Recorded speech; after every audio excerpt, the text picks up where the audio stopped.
जय रुदास मंडळी, बघा की मी आमच्या मालकासाठी मी खूप छान असं मटणाची भाजी बनवते. बघा की मग खोबरं आहे, थोडं अद्रक लसूण आहे, थोडे हिरवे मिरच्या, थोडा कांदा आहे, थोडा गरम मसाला आहे, थोडा टमाटा आहे आणि थोडा धनिया आहे.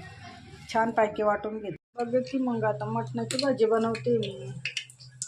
मस्त जिरा सोडला आहे, त्याच्यामध्ये लाल झाला आहे. आता थोडी हळद सोडते, थोडा हा मसाला सोडते वाटलेला.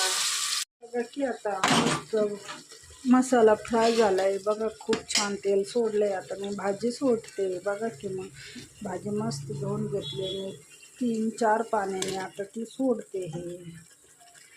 मग आता वरून मी मग आज मस्त मटणाची भाजी बनवली आमच्या मालकासाठी. गरम गरम पोळ्या बनवल्या आहे. आता जेवतोय मग मस्त पैकी. Bye bye. मग मालकाचं जेवण चालू आहे छान पैकी. मग आज एकटेच जेवत आहे. आज आम्हाला नाही का वरणबट्ट्या खायचे. आमच्या मालकाचं मटणाची भाजी चालू. कधी झाली मटणाची भाजी? मग चांगली, एक नंबर झाली. त्यांची आवडती वस्तू आहे ना, ते एक नंबरच झाली.